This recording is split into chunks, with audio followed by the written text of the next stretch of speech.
2025 সালে RRB nursing superintendent এই পোস্টের জন্য যে পরীক্ষা হয়েছিল তার অ্যান্সার কি অলরেডি পাবলিশড হয়ে গেছে। যে সমস্ত ক্যান্ডিডেট এক্সাম দিয়েছে তারা তাদের স্কোর সম্পর্কে অবগত রয়েছে, কারণ তারা তাদের স্কোর অলরেডি দেখে নিয়েছে। কীরকম কাট অফ আসতে পারে 2025 সালে এই বিষয়ে ধারণা দেওয়ার আগে অবশ্যই 2019-এ বা লাস্ট যে আরআরবির এক্সাম হয়েছে সেখানকার কাট অফটা অবশ্যই একটু দেখে নেওয়ার প্রয়োজন রয়েছে। তার আগে 2019 সালে যে রিক্রুটমেন্ট হয়েছিল সেখানে যে প্রফেশনাল লিস্ট ছিল বা সেখানে যারা সিলেক্টেড হয়েছে তাদের এখানে নাম রয়েছে, তাদের লিস্ট রয়েছে। এবং এখানে একটি গুরুত্বপূর্ণ বিষয় যদি খেয়াল করি, যাদের স্টেট ওবিসির সার্টিফিকেট রয়েছে, অর্থাৎ যাদের ওবিসি এনএসএল সার্টিফিকেট নেই তারা কিন্তু ওবিসি হিসাবে গণ্য হয়নি। শুধুমাত্র যাদের সেন্ট্রাল ওবিসি সার্টিফিকেট বা ওবিসি এনএসএল এই সার্টিফিকেট রয়েছে তারাই ওবিসির সুবিধাটা পেতে পারে, অন্যভাবে কিন্তু তারা ইউআর হিসেবেই সিলেক্টেড হবে। এখানে যদি আমরা প্রথম লিস্টটা ফলো করি, প্রথমেই নাম রয়েছে ফারহিন নাজ, তার কমিউনিটি ছিল ওবিসি এনসিএল।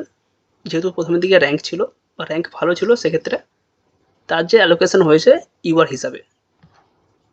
আরও একজন রয়েছে 5 নম্বরে, তারও ওবিসি এনসিএল ছিল বাট ইউআর হিসাবে অ্যালোটেড হয়েছে।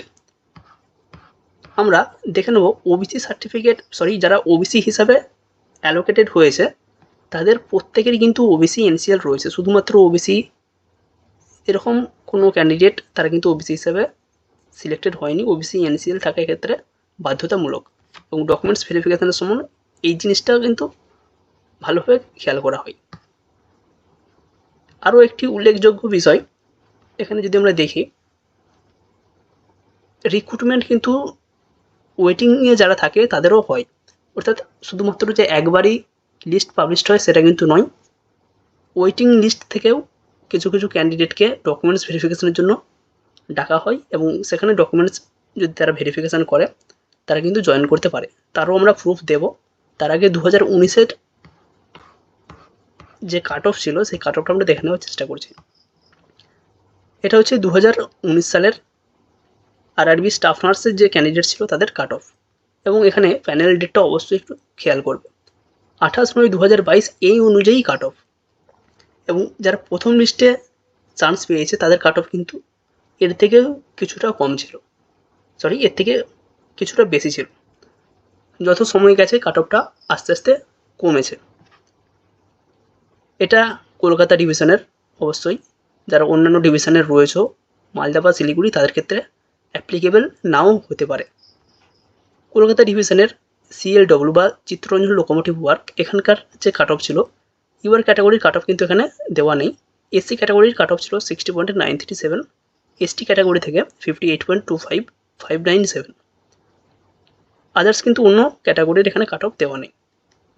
স্টাফ নার্স ইস্টার্ন রেলওয়ে এখানকার ইউআর ক্যাটাগরির কাট অফ ছিল 66.037, এসসি ক্যাটাগরি থেকে কাট অফ ছিল 61.617, এসটি ক্যাটাগরি থেকে 59.237।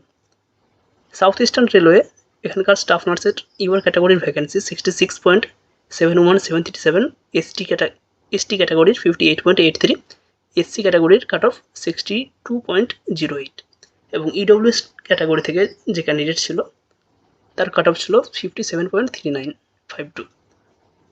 এই হচ্ছে কাট অফ কলকাতা আরআরবি বোর্ডের, এবং অবশ্যই প্যানেলের ডেট 28/9/2022।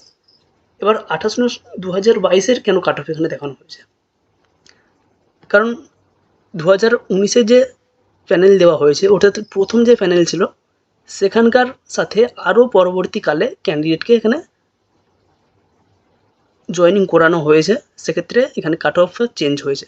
প্রথমবার কাট অফ হয়তো এর থেকে আরও বেশি ছিল, বাট যত সময় গেছে নতুন নতুন ক্যান্ডিডেট জয়েন করেছে, ওয়েটিং লিস্ট থেকে আরও ক্যান্ডিডেটকে নেওয়া হয়েছে, তাই কাট অফ তুলনামূলক কম হয়েছে।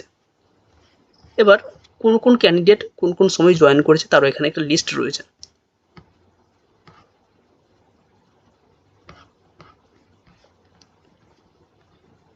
28/9/2022 এই ডেটে যে নোটিফিকেশান পাবলিশ হয়েছিল সেখানটা একটু ফলো করে নিলে বুঝতে পারবে। Additional and replacement panel dated 28/9/2022 for the post of paramedical categories under, এখানে নোটিফিকেশান এবং তার নাম্বার রয়েছে। নোটিফিকেশান নাম্বার CN 02/2019, 2019-এর CN নম্বর 2 এই অনুযায়ী কিছু ক্যান্ডিডেটকে নতুনভাবে অ্যাডিশন করা হয়েছে বা নতুনভাবে নিয়োগ দেওয়া হয়েছে বা রিপ্লেসড করা হয়েছে, কারো বদলে বা কেউ ছেড়ে চলে গেছে, তার জন্য এখানে জয়েনিং করানো হয়েছে। সেক্ষেত্রে স্টাফ নার্সের ভ্যাকেন্সিও কিন্তু রয়েছে, এবং শুধু রয়েছে নয়, এখানে প্রায় 24 জনকে নতুনভাবে জয়েনিং দেওয়া হয়েছে কলকাতা আরআরবিতে। তার মধ্যে সিএলডব্লিউতে 4 জন স্টাফ নার্স, ইস্টার্ন রেলওয়েতে 10 জন এবং সাউথ ইস্টার্ন রেলওয়েতে 10 জন ক্যান্ডিডেটকে নতুনভাবে সিলেক্টেড হয়েছেন বা তাদেরকে রিপ্লেসড করা হয়েছে। এছাড়াও আরও একটি লেটেস্ট নোটিফিকেশান পাবলিশড হয়েছে 14/2/2023। এখানেও একজনকে অ্যাডিশনালি স্টাফ নার্সের পোস্টে জয়েনিং করানো হয়েছে। South eastern railway staff nurse, এখানে ক্যান্ডিডেটের অ্যাপ্লিকেশন নাম্বার বা রেজিস্ট্রেশন নাম্বার রয়েছে, তাকেও কিন্তু এখানে জয়েনিং করানো হয়েছে। এই যে কাট অফ কোন পোস্টে বা কোন ক্যাটাগরিতে জয়েনিং হয়েছে সেই অনুযায়ী কাট অফ আরও কম হতে পারে। এটা হচ্ছে কলকাতার কাট অফ। যারা শিলিগুড়ি বা মালদার রয়েছে তাদের সাথে কিছুটা ম্যাচ করতেও পারে, আবার ম্যাচ নাও করতে পারে। এটা বোর্ড অনুযায়ী এবং প্রতিটা ইয়ারে আলাদা আলাদা হবে, কারণ ক্যান্ডিডেট কী ধরনের মার্কস পাচ্ছে তার বেসিসে পুরোটাই ডিপেন্ড করছে।